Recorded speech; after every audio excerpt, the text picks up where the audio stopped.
Investment Officer at Bitwise Asset Management, and he joins us now for some perspective. Matt, it's always difficult to try and figure out, okay, why is Bitcoin rallying today? Why is it rallying in general? What's your answer to that? It's a great question. You know, we think Bitcoin is in a new and major bull market. If you look over the history of Bitcoin, not dating back a day or a month, but look over the last 10 years, it tends to move in big 4-year cycles. And the 4-year cycles typically follow a big down year. Well, we got a big down year last year. We're up 68% this year. And there's lots of reasons to be optimistic for the years to come. We think we're entering the mainstream era of crypto. We think we're going to see spot Bitcoin and other ETFs in the US soon. And I think you're starting to see that appear in the prices. That's why we've been rallying this year. I mean, Bitcoin crypto was dead after Sam Bankman-Fried and FTX. It was, you know, that was the sentiment. I'm not saying it was, but that was the sentiment. You had the poster boy for, you know, the right side of this industry come down in a really spectacular way, and institutions got burned, and, you know, they didn't want to touch it. Is that starting to change, you know, with BlackRock and other heavy hitters wanting to do an ETF?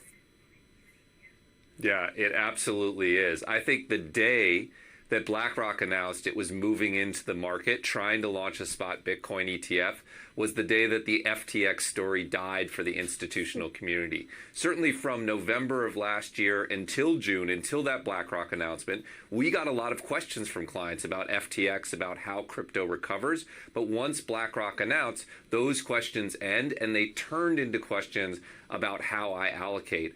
I'll also mention, again, sorry to go back to crypto history, but each major crypto rally has come after a major negative event. When we saw Mt. Gox collapse in 2014, that catalyzed the 2015, 2016, 2017 rally.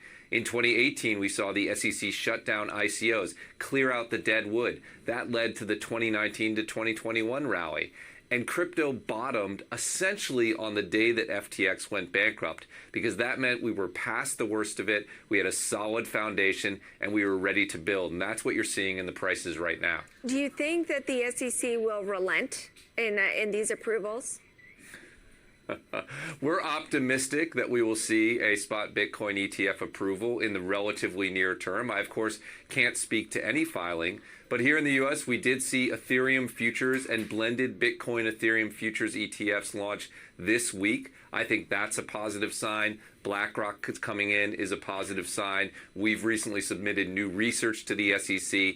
I think, you know, the tea leaves are arranging for us to finally get a spot Bitcoin ETF, and I do think that will be a game changer for the market. Isn't the elephant in the room, though, that there's still no mainstream use for this stuff? I mean, it does something in a neat way, but we still don't really know how to apply it in a broad way. I think you need to look a little bit deeper. My view of Bitcoin specifically is it's aspiring to be digital gold. And so the advent of an ETF is actually the mainstream use of Bitcoin. And then if you look at other crypto assets like Ethereum, there's a lot of mainstream uses emerging in that ecosystem. I'll point to a few. Nike has done nearly $200 million of digital goods revenue built on Ethereum. PayPal just launched a stablecoin built on Ethereum. Just this week, UBS announced a program to tokenize bonds and other financial instruments, all built on Ethereum. Now, it's still early days. That's the opportunity for investors to get in before it is mainstream. But as I look at those news stories, which maybe people are missing amidst the high-profile coverage of FTX, as I look at what's actually going on at the bottom layer, there are reasons to be excited. There are reasons to think we will, in fact, go mainstream over the next 12 and 24 months. And I guess, what does that look like? I mean, I hear you on sort of Nike's digital goods, and then there was all of this hype around, you know, NFTs, non-fungible tokens, and the value of those have also plunged. People have been talking about digital, you know, back since Farmville. Remember, I can own this, I can have this sort of digital farm and digital pic. Ultimately, that always fades. I know we live in such a tech world, but ultimately people want to have, touch, feel real things. Yeah, you know, I think there's been similar skepticism around digital items in the past. In the early days of digital advertising, people didn't believe in it because you couldn't touch it. In the early days of digital content, people still wanted their print newspapers. So you have to overcome this skepticism. But when I look at Goldman Sachs tokenizing a bond on the Ethereum blockchain, which settles in 1 hour instead of the standard 5 days, I see a hint of the future. The reality is most of crypto is going to happen behind the scenes. You won't realize that you're interacting with a public blockchain. You won't realize that you're holding an NFT when you call it just a digital good. It'll be behind the scenes, but it will become part of everyday life because it is today already the fastest way to move property across the internet.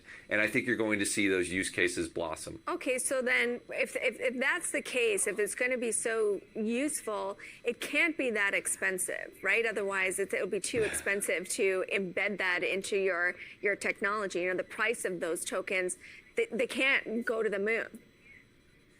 Yeah, well, the real question is the price of the fee to use those applications. So you have to separate the token price from the fee you use to move things on the blockchain. It doesn't matter what Bitcoin costs. You can divide it into 9 decimal points. The question is, what is that fee? And you actually make a smart point. In eras of crypto past, that fee to make a transaction has been very variable. Sometimes it's a penny, sometimes it's up to $20 or $50. But there have been new breakthroughs that have increased the bandwidth of crypto that have brought those fees down substantially. That's why you see folks like Starbucks being comfortable to launch rewards programs on Ethereum or on Polygon, which is built on Ethereum, which they weren't able to do in the past. So it is an early stage technology. This is like the internet when it used to buffer if you tried to watch video. But that didn't mean video wasn't coming over the internet. It just meant we weren't quite ready. And I think that's where we are in crypto, and we're solving that problems day by day. All right.